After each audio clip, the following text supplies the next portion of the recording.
A massage saved my life. A second opinion saved my face and ultimately my future. To hear more about it, stay tuned to this week's episode of Chat and Laugh with Elaina St James. Hey there, I'm Elaina St James, and you're listening to Chat and Laugh, the Feel Good podcast.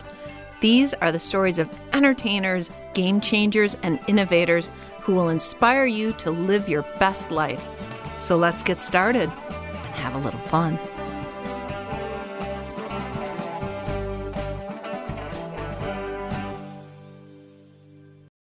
Hello. Thanks for sticking around for something that is important, and I hope it will be entertaining to listen to or to watch if you're watching me on YouTube. If you're here listening to me someplace on your way to work or errands or whatever, I hope that this can not only inform you, and that's the main point of this particular podcast, but also that it can be somewhat entertaining at the same time. I've hesitated. I had hesitated getting into this story for 3 years. I mean, I lived this story 22 years ago, and I have chosen not to publicly disclose it when I have had my multitude of interviews. It's something that I've never allowed to be out there in the public domain. I always thought that maybe it would be something that would be better suited for a book sometime after I retire from this online modeling influencer craziness. But you know what? Sometimes something sticks inside of you and you keep thinking about it. And I decided that the time was now and that I shouldn't wait to share my story, because ultimately there could be people that it could be helping right now. And that's more important than my branding, than, oh, this is not what my followers are going to want. Nobody's going to want to see this.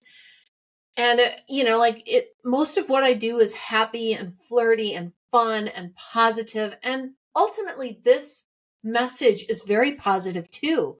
It's empowering because I'm going to talk to you about how I was kind of handed lemons and I, did something with it. And hopefully you can learn something, maybe for you or for a loved one or just somebody you're casually talking to. Maybe somehow that kind of ripple effect, maybe this could save somebody's life. I try to be always very positive and optimistic, and I look for the good. And I just couldn't sit on this story when I have a platform.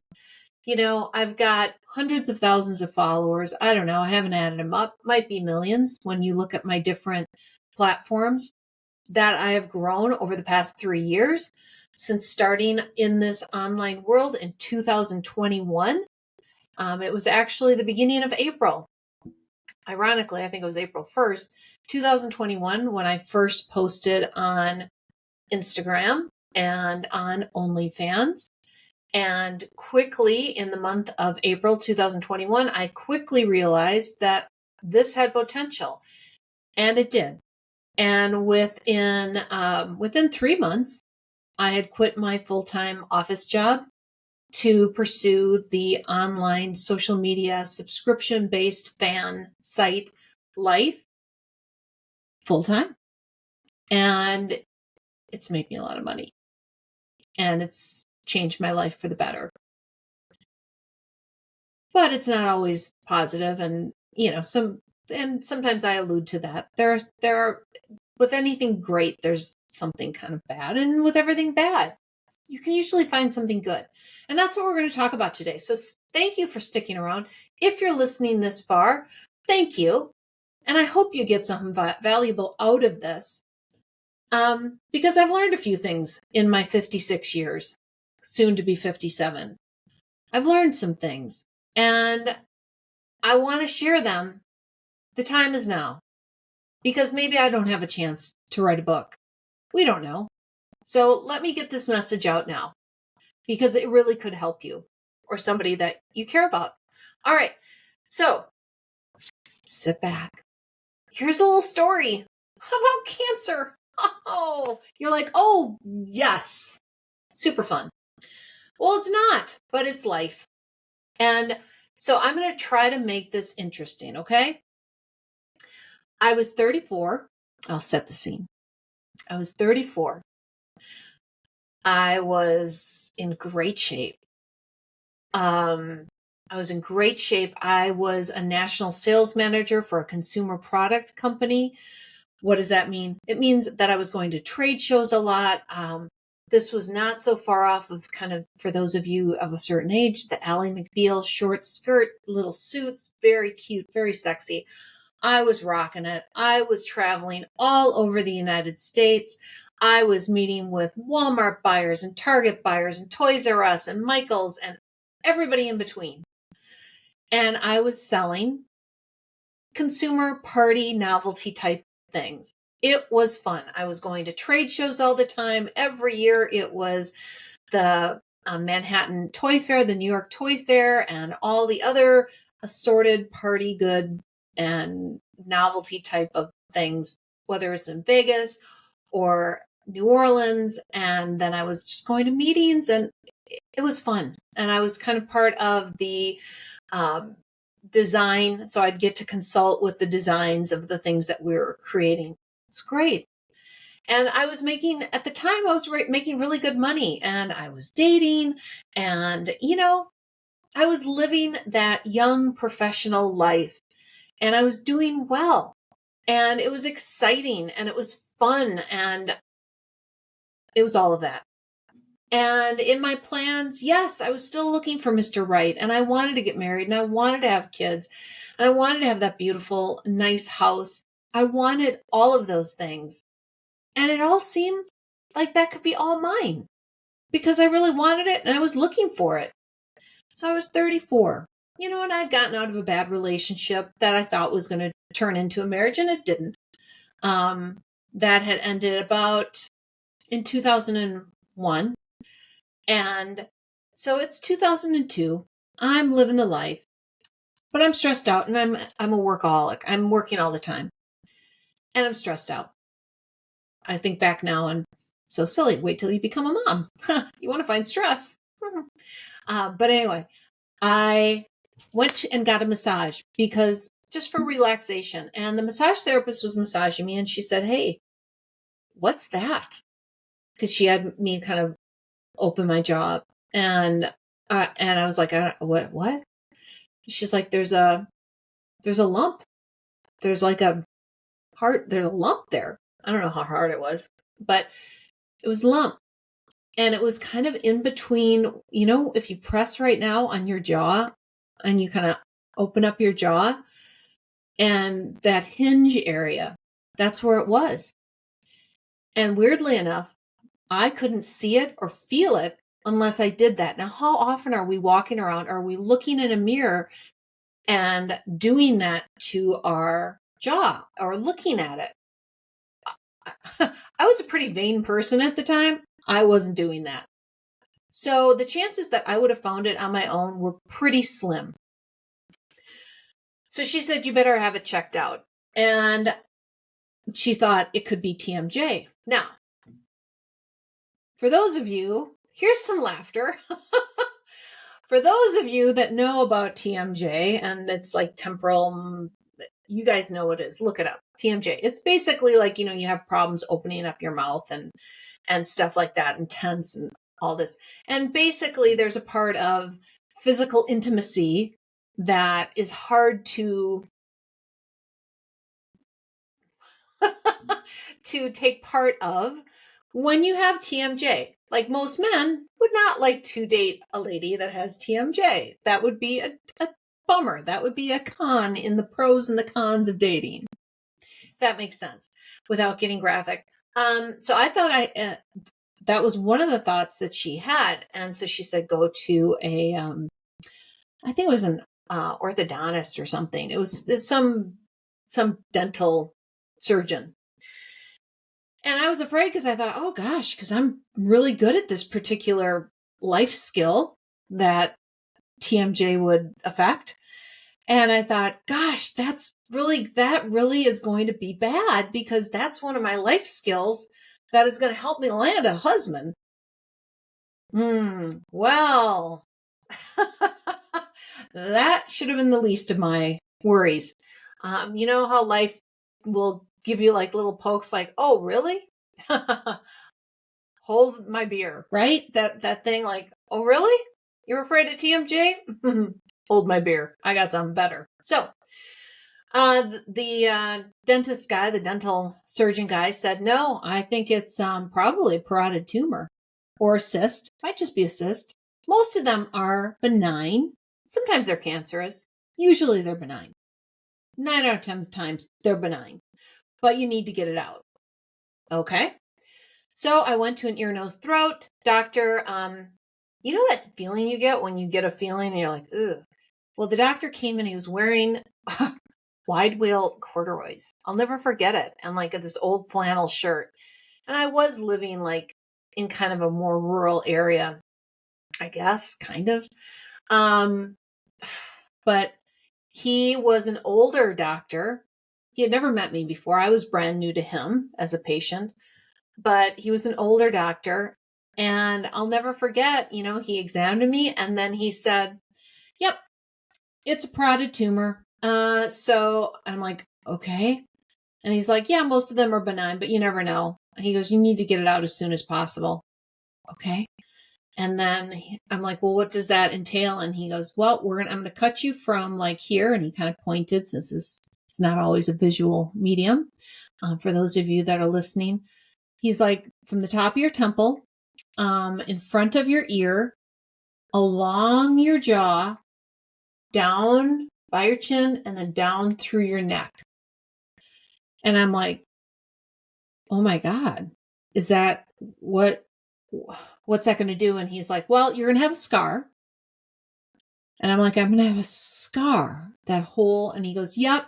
And then where we take out, depending on how much we take out, your face is going to be indented there. And I'm like, forever? And he goes, yeah, it's going to be, depending on how much I have to take out, you're going to have an indent permanently. And he goes, and because the salivary gland, the parotid gland, sandwiches the 3 facial nerves, you're going to have, and it wasn't maybe, it was, you will have temporary, possibly permanent paralysis on that side of your face. And I'm like, you mean like a stroke victim? Yeah.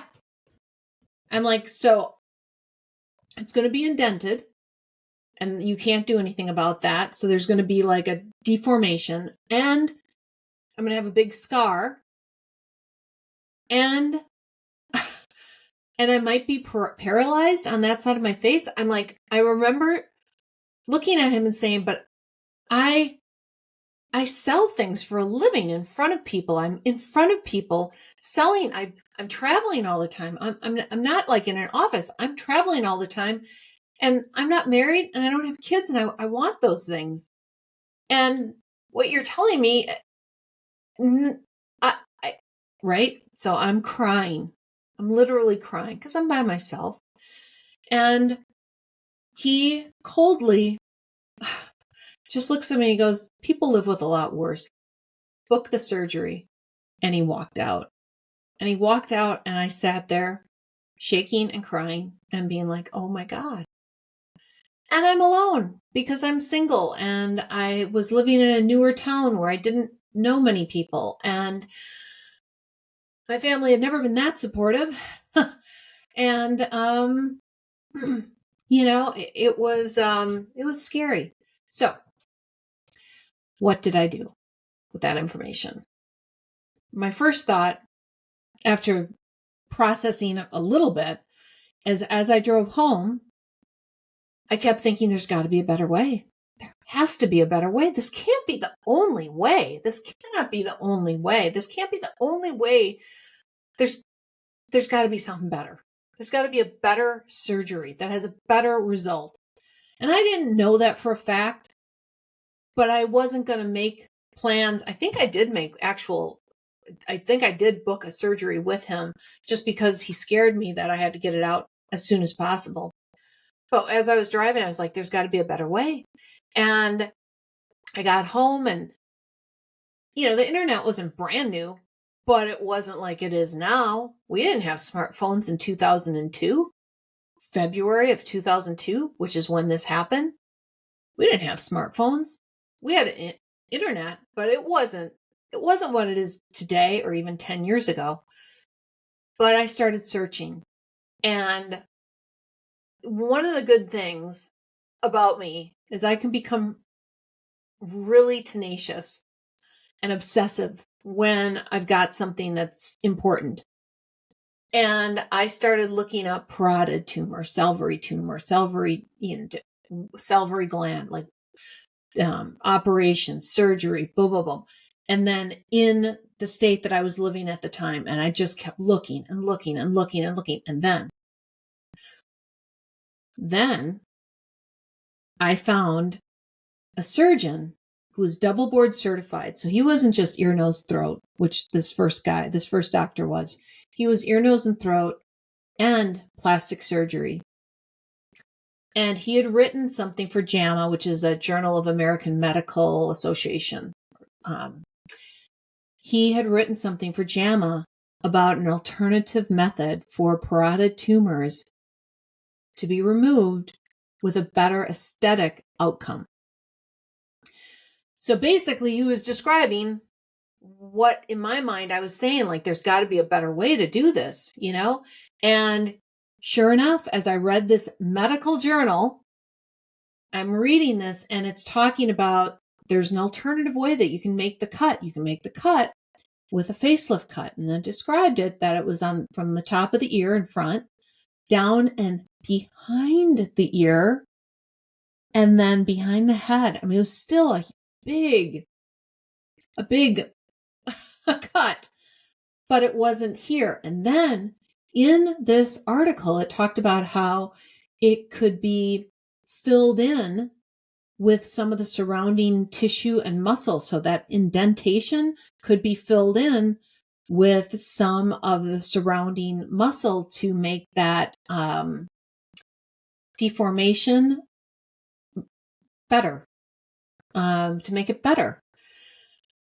So, I mean, there was still obviously all of those things. There was still, it was still cutting. There was still going to be some sort of, it wasn't going to be like brand new.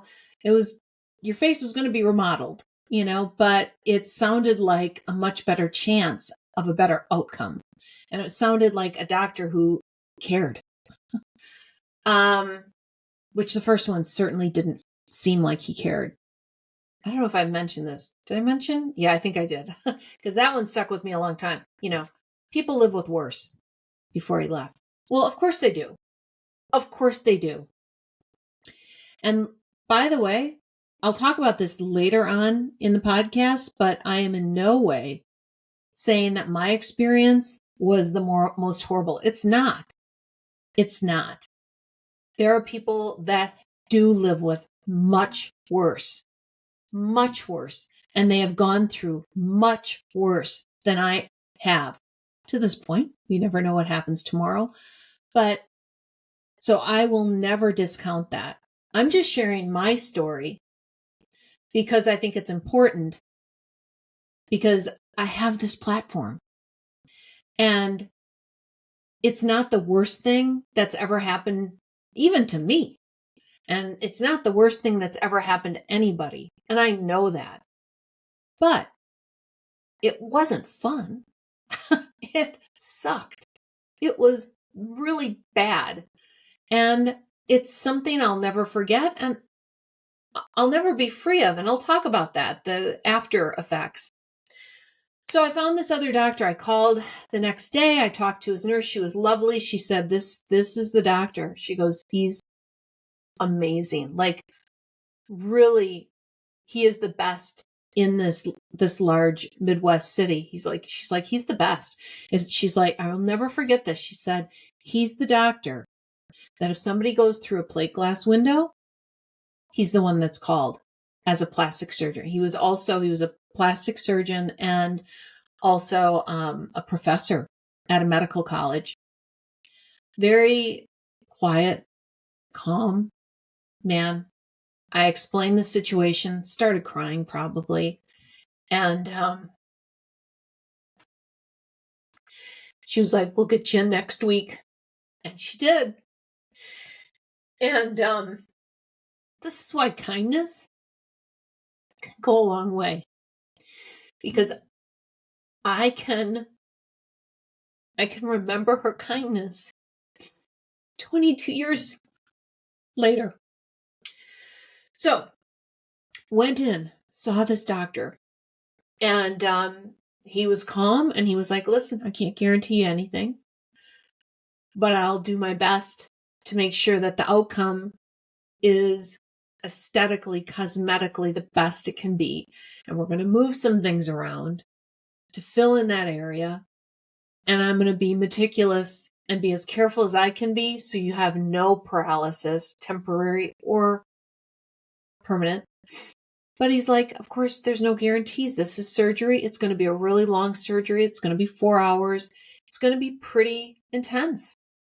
And I had been reassured by his nurse. She said his stitches are so fine. Sometimes it's hard to get the stitching out. It's so very fine. And I felt like I was in really good hands. And he said, so, he kind of laid out what it was going to be. We're going to take it out. We're going to see what it is. We'll send it out for pathology. He had me in surgery that next week. The surgery was on March 22nd. I'm recording this 22 years to the day. Excuse me, I was a little emotional there for a second. So 22 years ago, 2002, March 22nd, I went in for a surgery to remove a parotid tumor, hoping it was benign, knowing that even if it was benign, it was going to change my face and it could change the course of my life based on how well it went. So, had that done. It was an overnight stay. Before I had my kiddo, it's been the only overnight stay, knock on wood, that I've had. I had been very healthy before this little cancer thing. I was super healthy. I took care of myself. I exercised. I did yoga, Pilates. I thought I was invincible. I really did. I was 34. Why wouldn't I think I was invincible? So what happened is, had the surgery. I had long hair at the time.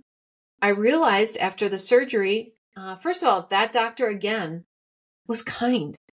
I'll never forget. He just put his hand on my hand in the recovery room and he goes, it went as well as we could have expected. And we'll send out a pathology thing. But it was the kindness that was so amazing. And it wasn't overtly, it was just human decency and kindness. Probably actually more than my family. But that's for another day. The weird thing is, when you have a rare cancer, when you have a rare thing like I did, where it's not something that everybody's heard of, there's not, and again, it wasn't as bad, but I will tell you, one of the things when you have a rare cancer that nobody's ever heard of before, and if you don't have to go, and thank God I didn't have to go through chemotherapy, but when you don't have to go through something like that, most people don't give it a lot of, I don't know. Maybe it was me. Maybe it was me. I don't know. It's like people didn't seem to understand how serious it was. But anyway, so I was released on March 23rd. The next week I got a phone call. Hey, we need you to come in. Oh, pathology report's back. Can you come in tomorrow? Or on, Thursday or whatever it was. And I was like, yeah. And of course I had to call a friend because I couldn't drive. After my surgery, for that first week or so, I had to have my hair up in a ponytail because they had moved some of the muscles around. I had to pull my ponytail up because my neck muscles were so weak. I had to get up out of bed to like lift my head. I had to physically help my head get up. I was indented. I was very swollen. I was black and blue. I won't go into everything, but it was disconcerting. It was scary to see. Again, a lot of people live with worse. Okay. So this is not pity party. Okay. But I wanted to share the story and the whole story for those 3 people that might be interested. I realize like a lot of people won't listen to this. This is not my normal thing. It's not fun. It's not funny. There's some funny parts about it, but it's not funny. But it's important. And thank you if you've still listened in 25 minutes in. I appreciate it. And hopefully it'll help you. So I'm going to talk about the after effect, but really what it comes down to is this. A massage saved my life, but a massage saved my life because I listened. The massage saved my life because I listened to the massage therapist when she said, you should have it checked out. And I did right away. This is going to be really part of the story when I tell you what happened when the pathology report came back. So that was number 1. A massage saved my life because I listened to the massage therapist and I acted on it right away to get it checked out. And I was tenacious about it. I didn't go to the first doctor that told me how he was going to basically just mess up my face. I didn't go to him because it didn't feel right. And I went for a second opinion. And there are some people that would have just booked that surgery and gone along with this guy and been like, well, it is what it is. So that's my second message, is to act if your gut tells you you don't like and you don't believe what that doctor tells you, then listen to your gut. Listen to your heart. Listen to that upper voice. Listen to God. Whoever's talking to you, whatever is saying like, this isn't right, this diagnosis or this treatment plan isn't right, listen to it, because here's the bottom line. And this is true on every struggle I've ever gone through in my entire life. And there have been more. Nobody cares about your life, your health, your future as much as you do. Any professional, even friends, even family, they can all go to their country club, to their next vacation, back to their home, and it doesn't really matter what happens in your life to them. It really only matters to you. So the decision is yours. The decision for you to say, this doesn't feel right. I'm not okay with this. Okay? Because ultimately, you're the one that's affected. So you're the one.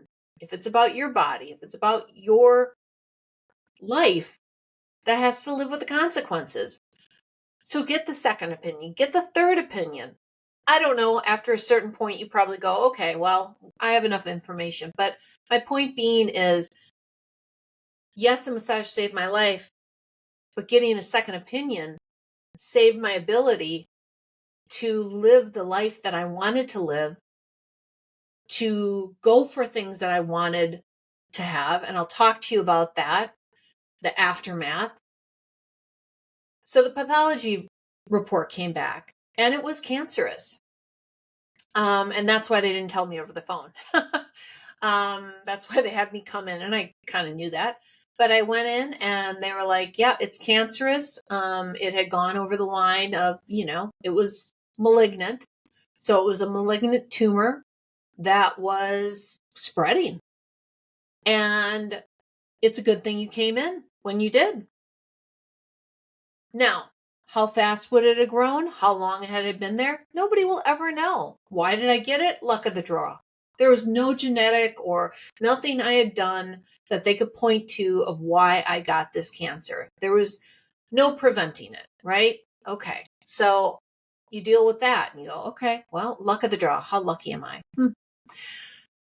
But the doctor said, so at this point, we think we got it all. We think we got the clean edges for any of you that have gone through cancer or a cancerous tumor. We think we got it all. We took a lot out.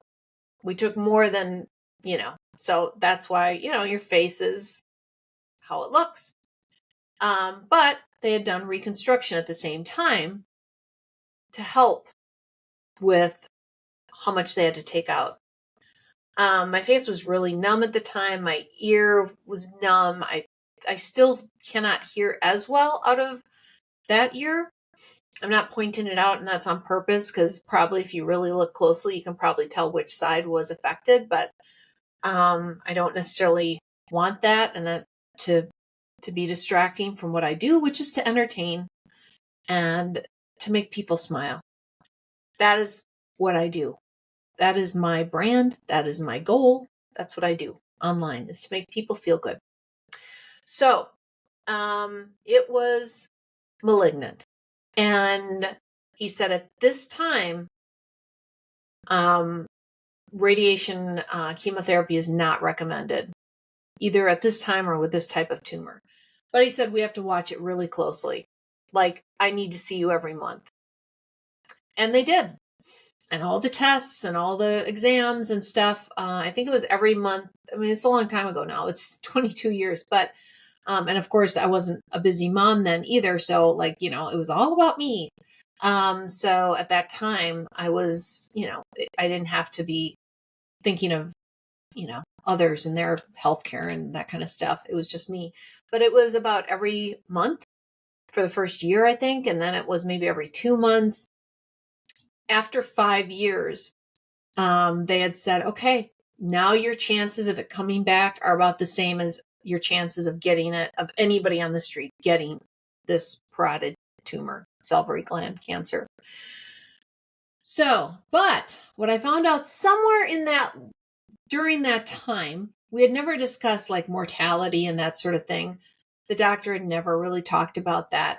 But when I was searching on the internet, at some point, I came upon a study and I thought, oh my God. And at the next appointment, I asked my doctor, I'm like, I ran across a study and it said that if the cancer had spread, so had it not been caught as quickly and it had continued to spread, the next place it would have spread would have been, I believe it was the lymph nodes. But the bottom line is, if it had spread, this particular type of cancer, if it had gotten to that next spread, if we hadn't caught it, there was a 95% mortality rate at 5 years after the surgery.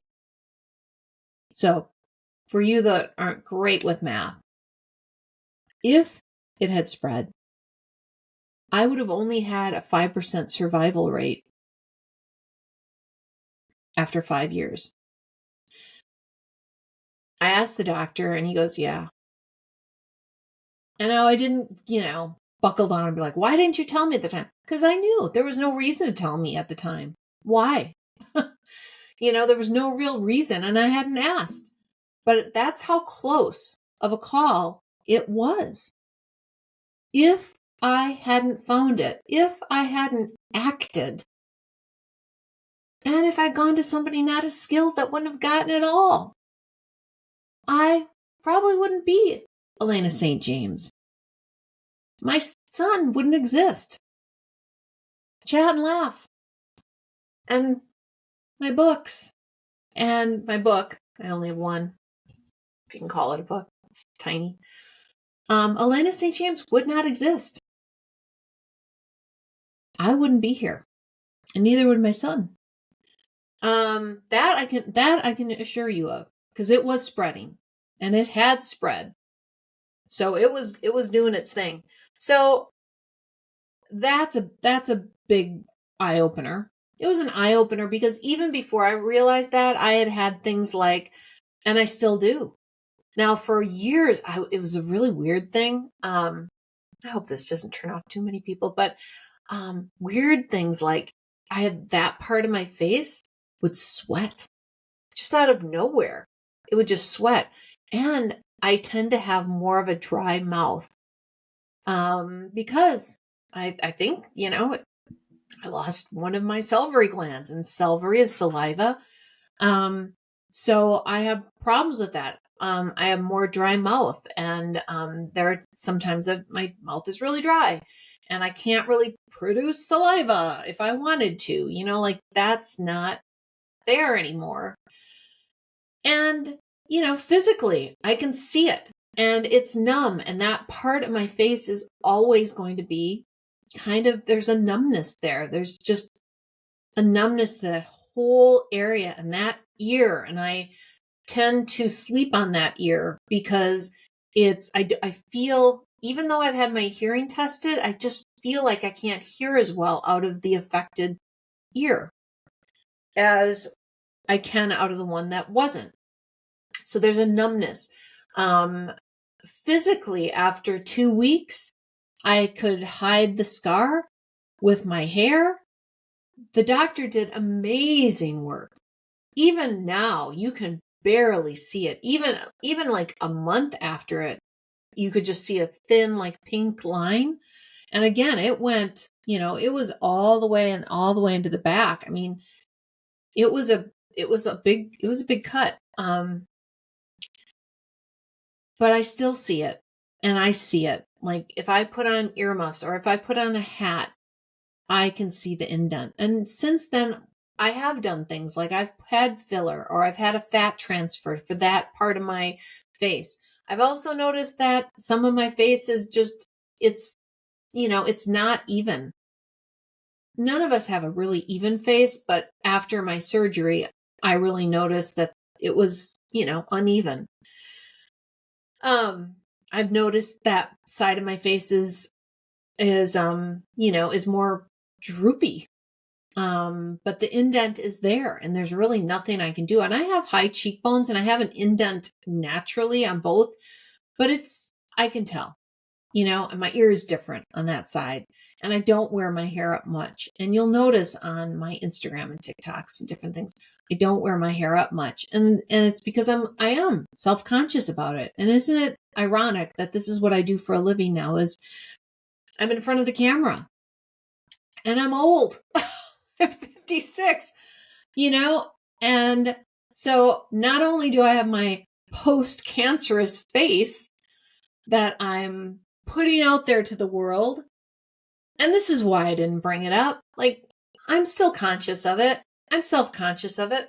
I don't want this to be what people look at or look for or something like that. But, it was important for me because I have this platform now, and I don't know how much longer I will. I don't know how much longer I'll do this. I don't know if I'll have a chance to write my life story at some point and share other things that have happened, good, bad, crazy, wonderful, exhilarating, naughty, all of that stuff. We all live a life, right? But yeah, there's still numbness, there's weakness. I have a lack of motion on one side of my neck. So some of these poses that some of the young, hot ladies, the women can do, I can't do them because my neck just physically won't turn that far because it just stops, So again, was it the worst? No, it's not the worst. People live with worse. And I'm going to get into, personal experiences with that. Is it the worst, most horrifying, awfulest medical thing that I ever went through? No, actually, it's not. I had something else that happened that I went through that was worse. Different, really different. But if I had to really, on a pain scale, and I'm not talking about pain physical, I'm talking about pain emotional and everything. Something else I went through was worse. So It wasn't the worst. People live with a lot worse and a lot worse trauma. But if my message can get to them, then maybe they can avoid, the other outcome. Okay, so what did this do to me? First, I became really greedy for joy. Greedy for joy. And I realized that life was short, right? So this is what happens when you have something like this happen. And I bought a house. I was single at the time. Then I turned 35 and I bought a house, bought my first house. And oh my God, that first summer, I just loved being out in the garden. And it was planting flowers and weeding and all this great stuff. And then I would come back in all sweaty after working really hard. Like I'd work during the day, my office stuff, but if I was home, I was out in the garden working. And I'd come home and I would drink a Jack and Coke and I would just be like, life is good, And that what became like a huge focus of mine, was just finding joy in little things. I went to Italy with my mom in 2004. So, 2 years after this had happened. So 2003, I bought a house. 2004, went to Italy, met a man. See, I told you I'd have some laughs. Met a man, gosh, I was 35 and he was so handsome and he was so Italian and he was working at a glass factory and he asked my mom if he could take me out for a cappuccino. Like I was the young innocent girl. I loved it. And of course she was like, yeah, okay, whatever. And it was great. And I went on a date with a tour guide in Rome. Now, would I have done this before my cancer? I don't know, maybe. But part of me goes, probably not, because I was pretty cautious about things. But those are two amazing memories. The guy from Venice, I actually ended up having a romance that was, a good 6 months long or longer. And we stayed in touch for longer. Went back to Venice for a week. This is what I mean, greedy for joy. I experienced this and it was amazing. And I have stories and memories of being in Venice for a week, the year following this. And oh my gosh, I reconnected weirdly enough with an old NFL player that I had dated in the 90s. And we dated some more after my surgery thing. And I felt like, yeah, why the heck not? It was crazy. And I wanted to feel alive. And I did. And bless his heart, wherever he is with his Super Bowl ring. I want to thank him, even though, just one day he just disappeared and I never talked to him again and he retired. But anyway, the guy from Venice, that was a beautiful time. Didn't end up being the love of my life, but God, it was beautiful. Even the guy that in Rome who took me around in his little sports car, and I saw Rome through the eyes of a Roman tour guide, and it was amazing. And I was on the balcony, at a balcony someplace, and he pointed out, he goes, oh, see down there, that was Mussolini's mistress's house. And I was like, what? Again, would I have taken those chances had I not gone through the cancer? Probably not. Because I would have been like, I don't know, this guy, he's not going to end up being a husband. But what are the chances I'm ever going to see him again? He's in Venice. He's in Rome. Right? Or the football player, oh, he's a player, blah, blah, blah. That's never going to be anything. But I was like, no, I'm going to live for now and I'm greedy for joy and I'm going to take these opportunities that aren't going to hurt anybody and that are just living, right? So that is also part of my cancer story. We find these things. We choose how we react to things that happen to us, and we choose what we take from that. I fell in love then, a couple years after that, to a man that ended up breaking my heart. But another story for another day. But, it was an experience and I'm grateful for it. And wherever he is, Southern California, I still think of him, but, all of these things happen for a reason. And I'm grateful for them. I'm grateful. Like when you get to love somebody, I got to love somebody a lot because I was still alive. And I heard a quote, and it was about giving up on life. And I think this is for anybody that's going through a hard time. It's like you never know. If you give up on Tuesday, Wednesday would have been that day. Would have been that day that would have made everything terrible worth living for. You just don't know what that experience is going to be. So I'm grateful for everything that happened after cancer. And I don't know if I would have entertained being in a relationship with a man, which, was my, and now is my, ex-fiance, but ended up being my fiance for a time. He was in California. I was in the Midwest. Would I have entertained that long distance had I not had cancer? Had I not gone through the cancer thing? I don't know. I might not have. I might not have, because it might have just seemed too much, too risky, too long distance. I might not have. I don't know. But I was a changed person, and I did. And even though it ended up in absolute heartache, I can look back on it fondly now and be like, boy, but what a ride. I really loved somebody. And that happened after cancer, So don't give up on Tuesday, because you don't know what's going to happen on Wednesday or Thursday or Friday.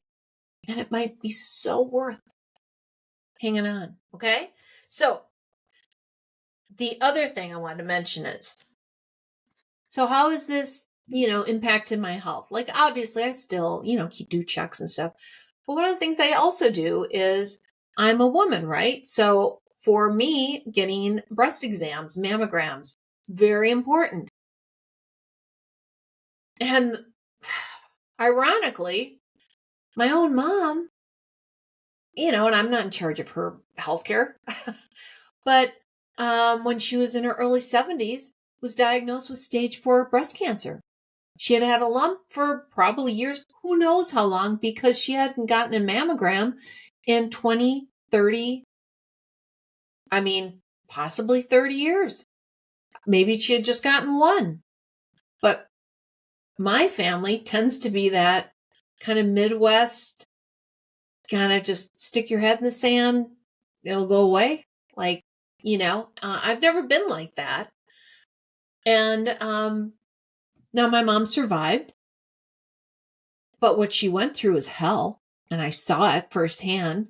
She went through the chemo, the radiation, more than once. She went through hell. And I'm not here to blame anybody, but would she have gone through that had she caught it earlier? Had she been getting mammograms?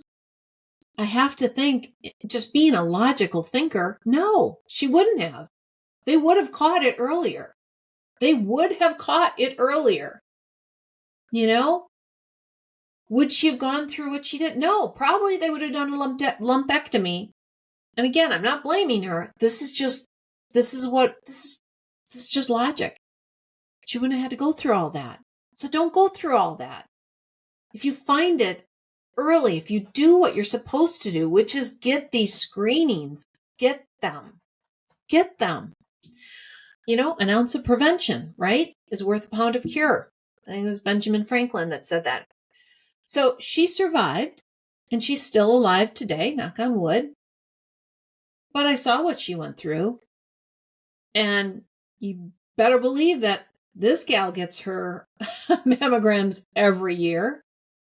So then on the other side, there's my dad, and I don't talk about him a lot. It was, again, that's something for another day, a book maybe at some point. But the bottom line is I was his only kid. And I say was because he passed away. Gosh, it's close to, it's coming in on 10 years or something, 9 years. Anyway, but he didn't really take good care of himself. And he never got, and there's a reason I'm saying this, he never got a colonoscopy ever. And even though at the time they were recommending, it was definitely a recommendation that, after 50 or something. So he never did. The reason I say this is he went in for some other issues, maybe a slight stroke or heart problems. But the bottom line is he was diagnosed with some heart problems, and he was 79, 80. And that was in June. He was diagnosed, and they were like, okay, so here's, it was like, okay, he's in the hospital. He's got a heart problem. And then they were like, and some things happened. So they took some tests, and then they gave me a call, and they're like, we need to talk about palliative care. I didn't know what that meant. And I had to look it up. And I was like, what? Okay, what? And they were like, he has, I don't know, is there stage 5? I don't know. But they were like, he has terminal colon cancer. He has terminal colon cancer, and he needs to go into hospice. There's no going home. Because at the time I was like, I was trying to figure out, because again, when you get to my age and your parents are older, and I was his only kid, like I was trying to help figure out where is he going to go after this, because he would need to recover from whatever this little mini stroke was, or the heart problem, or whatever it was. I just knew he wasn't able to take care of himself. And I knew from his home, he wasn't able to take care of himself well. I knew those things were happening, and I was trying to find something else. And I had been working on it for years, and he was a hoarder and all kinds of stuff. But they were like, palliative care. Like, he's going straight to palliative care. And I'm like, okay. And I looked, okay, this is hospice. And they're like, I said, so how long does he have? And they're like, not long. Okay. All right. So we got him into the hospice, and, visited him and whatever. And he knew it was coming. He had never gotten a colonoscopy. When they found it, it was so late. He died within 3 weeks. So this is what now, of course, right after they said he was going to go into hospice care, palliative care, they were like, you need to get a colonoscopy like now, like right now. At the time, I must have been about, I was about maybe 46 or something. Yeah, I was about 46, 47, something around there. And I did the next week, and thankfully it was great and no problems. And I've gotten others because of the family history.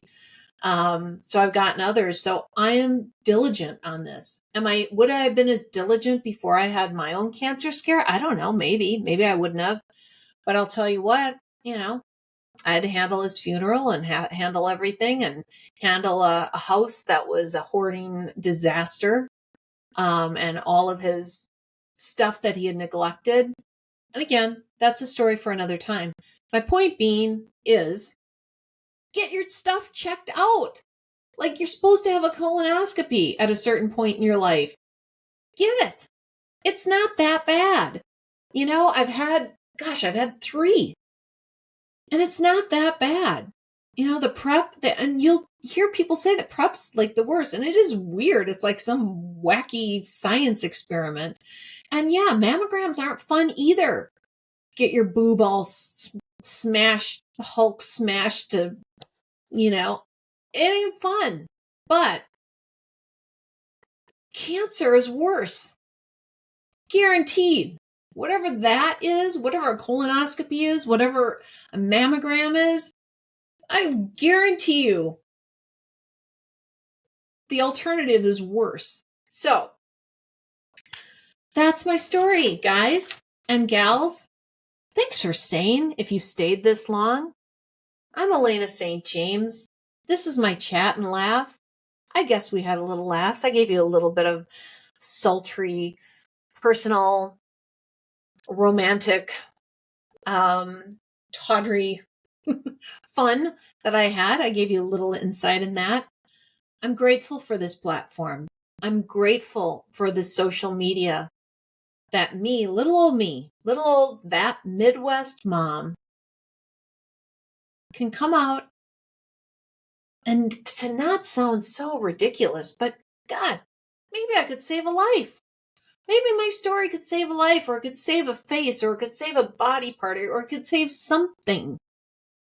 Maybe it could help, and that's why I couldn't wait. I couldn't wait. Because last month, literally, I was on a massage table getting a massage, and this headline came out at me. A massage saved my life. It was a light bulb. It was a billboard, and I knew I had to be open about this story, and maybe it's to help you. Maybe it's to help you, or maybe it's to help somebody that you love, or somebody that you haven't even met yet. Somebody out there that will live longer, that will live better, that will have a better quality of life or a longer life, maybe both, that will be able to experience things, or maybe it'll just make you more greedy for joy.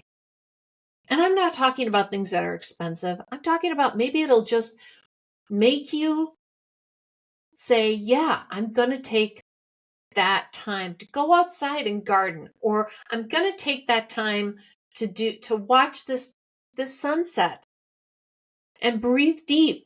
Or maybe I'm just going to take that moment to look up at the stars and go, wow, that's really cool. Oh my God, right now are you like, oh my God, could she be more cheesy? Well, I did grow up in Wisconsin, so you have to understand cheese is part of my culture. Being cheesy is kind of part of my culture too. You know, so I'm here to entertain, and I hope I do that. But gosh, if this could help somebody, then that makes such a difference, and that makes me heart rich. So I hope that you can find something to find joy in today, and that you can find something to look forward to in life. I hope you can find a way to be greedy for joy, as long as it doesn't hurt anyone, to find things to be happy about, to joy every day. And if you find some physical manifestation, if something is not right or different, go in, get it checked. Don't think it's going to go away. It might, but it's better to catch something quicker. And if you go to a doctor, and even if they are the best in the industry, even if they are completely confident and cocky, and everybody around you is like, this is a great doctor, blah, blah, blah. Nobody cares about your health care as much as you do. And nobody has to deal with the consequences like you do every single day. So make sure you go to somebody, and if they're going to work on you, that you trust that they'll give you the best outcome. All right? So I promise the next one will probably be more fun. But anyway, I'm Elaina St. James. This is Chat and Laugh with me, Elaina St. James. Thank you for following me here. Follow me everywhere. Make sure it's a verified site. Make sure it's a verified site. In fact, I'm working on a website, elainaverified.com. It's going to be the next website to make sure that you only are going to verified sites of mine, because you got to be careful of the scammers. And there's many out there pretending to be me. Anyway, take care. Bye. Thanks for listening to Chat and Laugh with Elaina St. James. Make sure to follow and subscribe so you never miss an episode. For more about me, go to www.elainastjames.com.